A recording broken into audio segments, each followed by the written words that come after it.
Good morning everyone. This is our social science class for class 8th. हम हमारी जो social and political life part third है, मतलब यानी कि हमारी पॉलिटिकल साइंस की बुक का चैप्टर 6 अंडरस्टैंडिंग अवर क्रिमिनल जस्टिस सिस्टम स्टार्ट कर रहे हैं। ठीक है, हमने ऑलरेडी जुडिशरी पढ़ा, जिसने हमने देखा कि इंडिया का जो जुडिशरी सिस्टम है वो किस तरीके से होता है, और अब हमारा understanding of criminal justice system start करेंगे। इसका मीनिंग होता है कि क्रिमिनल्स जो होते हैं, जितने भी क्राइम होते हैं, उनके साथ कैसे जस्टिस यानी न्याय किया जाता है। ठीक है, when we see our violating the law, we immediately think of informing the police. You might have been seen either in real life or in the movies, police officers filling reports and arresting persons. Because of the role played by the police in arresting persons, we often get confused and think that it is the police who decide whenever a person is guilty or not. This, however, is far from true. After a person is arrested, it is court of law that decides whether the accused person is guilty or not. According to Constitution, every individual charged of a crime has given a fair trial. तो हम इस paragraph में देख सकते हैं, बताया गया है कि जब भी हम किसी की जो क्राइम करता है उसकी अगर रिपोर्ट लिखवाते हैं और अगर वो ये साबित हो जाता है कि वो क्रिमिनल है तो उसको पुलिस अरेस्ट करती है। पर वहाँ पे हमारे मन में क्वेश्चन उठ सकता है, जो होता है कि अगर जस्टिस यानी न्याय पुलिस करती है या जजेस कोर्ट करता है। तो इस चैप्टर में हम इस चीज़ को समझेंगे कि किसी भी केस को लेके जो जस्टिस होता है वो पुलिस करती है या फिर जुडिशरी करती है यानी courts. So according to constitution अगर हम देखें, every individual charge of a crime has to given a free fair trial. तो चाहे कोई भी क्रिमिनल हो, कोई भी क्राइम किया हो, उसको जो हमारी गवर्नमेंट है यानी जो कोर्ट है या पुलिस है वो एक ट्रायल ज़रूर देती है। वो इसको एक फेयर चांस यानी पूरा चांस देती है कि वो अपने आप को साबित कर सके। Do you know what it means to get a fair trial? क्या आपको पता है फेयर ट्रायल का मीनिंग क्या होता है? Have you heard of an FIR? क्या आपने कभी FIR के बारे में सुना है? और do you know who a public procedure is? ये आपको पता है कि पब्लिक का प्रोसिक्यूटर क्या होता है? What is a public prosecutor is? In this chapter, we use a fictional case of theft to try and highlight the process as well as the role of different individuals in the criminal justice system. तो अब हम इसमें अच्छे से देखेंगे इस chapter में इस स्टोरी के द्वारा कि किस तरीके से लोगों को फेयर ट्रायल यानी उनको साबित करने का मौका दिया जाता है। The different individuals in the criminal justice system. Most cases go through a process that is similar to the one discussed in our fictional case. Therefore, understanding the process as well as the role that different persons should play within the criminal justice system is crucial, so that if ever the occasion should arise, you are aware of the process that should be followed. हम इसमें देखेंगे कि किस process से जो पूरा crime होता है उसकी FIR होती है, फिर उसको कोर्ट में सुनवाई होती है, फिर उसको जस्टिस मिलता है और पनिशमेंट मिलती है। ठीक है, और इससे समझ के हम अपनी रियल लाइफ में भी अवेयर हो सकते हैं। I plead not guilty and I am claim trial. तो यहाँ पे जो हम देख रहे हैं एक छोटा सा मतलब वो दिया है कॉन्वर्सेशन, जिसमें हम समझ सकते हैं कि जो मतलब पुलिस की कस्टडी में है वो कह रहा है कि प्लीज़ आप मुझे अपने आप को साबित करने का मौका दीजिए, मैं क्रिमिनल नहीं हूँ। अब हम ये स्टोरी स्टार्ट कर रहे हैं जो कि 1876 यानी कि 18 डेट की है और 7th मंथ की और 2006 ईयर की। At their apartment in Mumbai, Mrs. Shinde is getting dressed. ठीक है, एक अपार्टमेंट है, या अपार्टमेंट यानी जो बिल्डिंग्स होती है ना जिसमें बहुत सारे लोग रहते हैं उसको बोलते हैं अपार्टमेंट।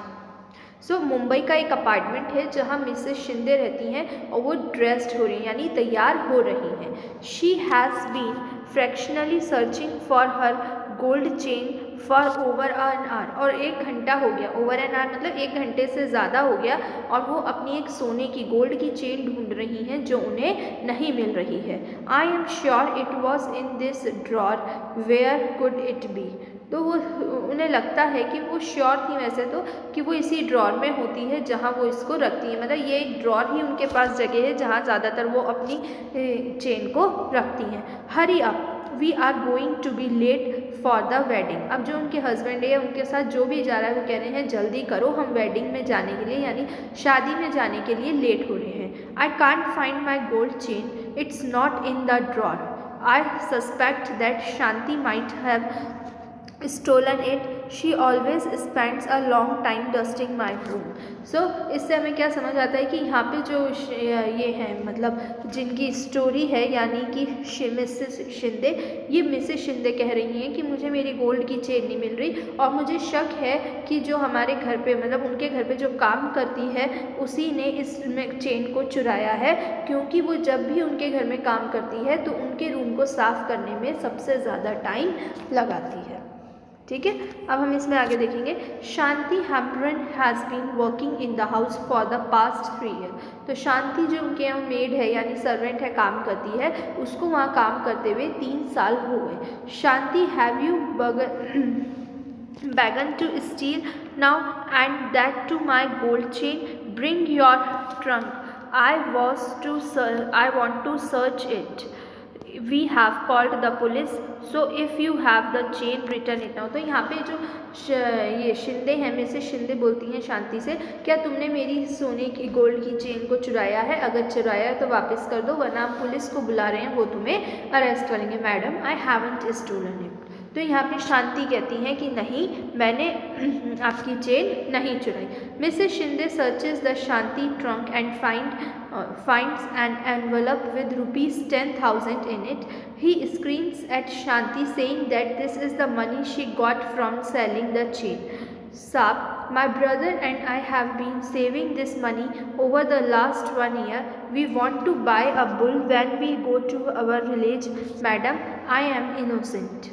तो यहाँ पे जो शांति वो कहती हैं, पहले तो मिसेस शिंदे हैं जो कि उसके ट्रंक यानी जिसके पास एक बैग होता है उसको में सर्च करती हैं, ढूंढती हैं, तो उनको एक 10,000 रुपीज़ का एनवेलप लिफाफा मिलता है। तो वो उसको बोलती हैं कि तुमने मेरी गोल्ड की चेन को बेच दिया जिससे तुम्हें ये पैसे मिले हैं। पर शांति जो थी वो कहती हैं यहाँ पे उनकी सर्वेंट कि नहीं सर मैडम, हमने ऐसा नहीं करा, ये पैसे मैं पिछले 1 साल से जमा कर रही हूँ ताकि हम लोग एक बुल खरीद सकें। Mister Shinde has come to the police station. और जो मिस्टर शिंदे हैं अब वो पुलिस स्टेशन चले जाते हैं। I come to file an FIR। There has been a theft in my house. My maid Shanti has stolen my wife's necklace. Yes. तो mister Shinde क्या है, वो पुलिस स्टेशन जाके बोलते हैं कि मेरे को एक FIR लिखवानी है क्योंकि हमारे घर की जो मेड या सर्वेंट है उसने मेरी वाइफ का नेकलेस चोरी कर लिया। सब इंस्पेक्टर को शॉर्ट में क्या बोलते हैं? SI राव। यहाँ के इंस्पेक्टर कौन थे? Sub inspector Rao records mister Shinde's FIR। और फिर वो मिस्टर शिंदे की FIR को लिख लेते हैं। Mister Shinde returns with sub inspector Rao. अब जब वो वापस से mister Shinde sub inspector Rao के पास से आते हैं तो वो क्या बोलते हैं? I will now right a statement that mister and Mrs Shinde make about this theft. Let me seal the envelope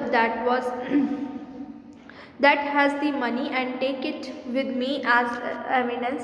I am arresting Shanti and taking her to the police station. Please don't let him take me. I have not stolen the chain. This is my hard earned money. So यहाँ पे police inspector आते हैं और वो कहते हैं कि mister Shinde ने आपके खिलाफ कंप्लेन लिखवाई है। मिस्टर शांति को बोलते हैं कि आपके पास 10,000 रुपीज़ हैं और इन्हें शक है कि वो आपने इनकी चेन को बेच के कमाए हैं। तो यहाँ पे शांति जो है बोलती है नहीं सर, मैंने ऐसा नहीं किया, ये मेरी मेहनत की कमाई है। 1976 की बात है, मतलब कि 7th मंथ की 19 डेट की 2006 की, सेम ईयर है, सेम मंथ है। Sushil Shanti's brother arrives and pleads with SI Rao to release station.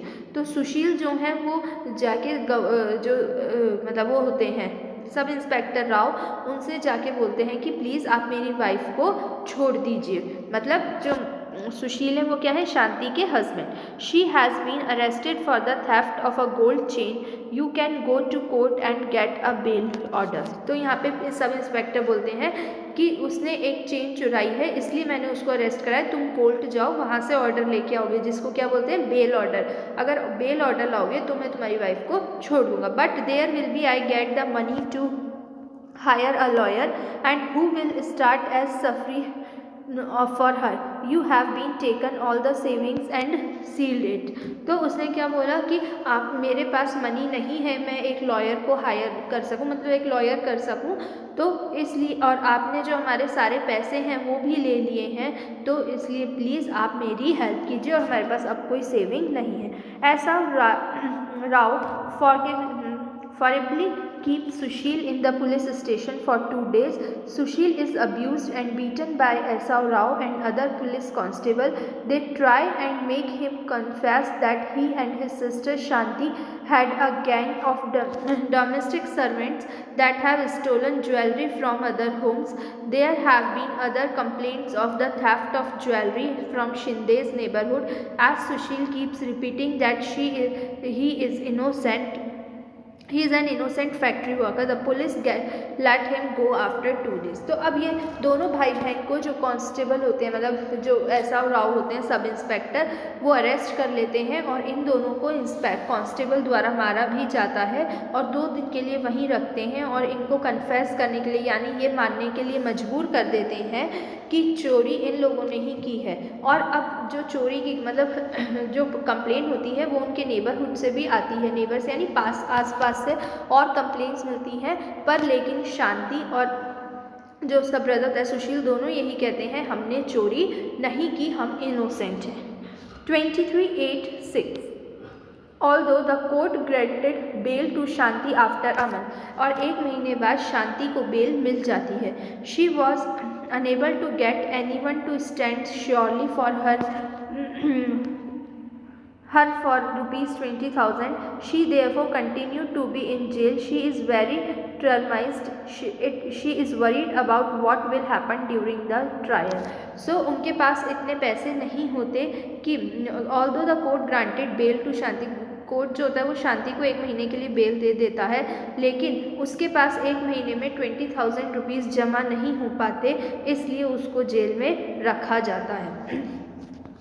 What will happen to me? I haven't done anything wrong and yet I am behind bars just because madam suspects me, and the money that we have been saving, will I ever get it back? So शांति को बहुत दुख होता है, वो बोलती है अब मेरे साथ क्या होगा, क्योंकि मेरी जो चेन है मतलब जो मनी सेव किया था वो भी मैडम ने ले लिया और जब कि मैंने कुछ नहीं किया फिर भी मेरे को जेल में रहना पड़ रहा है।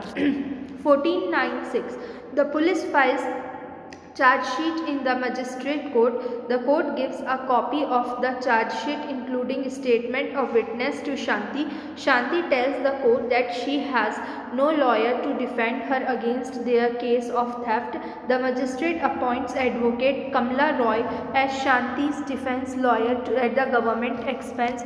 According to Article 22 of the Constitution, every person has fundamental right to defend by a lawyer.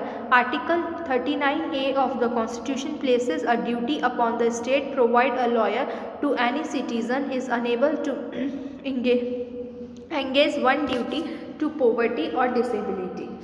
तो हम इसमें देखेंगे कि जब मजिस्ट्रेट में मतलब यानी कोर्ट में वो जाते हैं तो वहाँ से एक चार्जशीट निकलती है और जब वो चार्जशीट निकलती है तो चार्जशीट यानी उनके लिए दोनों के लिए एक डॉक्यूमेंट आता है जिसमें उनको एक फ्री ट्रायल दिया जाता है कि वो अपने आप को साबित कर सकें कि वो निर्दोष हैं। लेकिन वहाँ पे शांति बोल देती है कि उसके पास इतने पैसे नहीं हैं कि वो किसी लॉयर को हायर कर सके और वो उसको डिफेंस करें यानी कि उसकी साइड ले।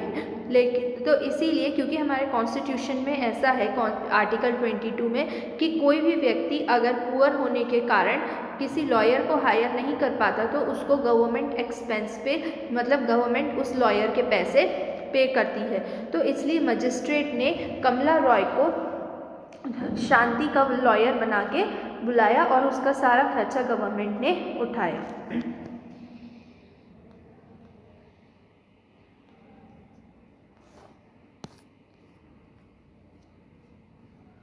इस स्टोरी को अब हम नेक्स्ट वीडियो में कंटिन्यू करेंगे।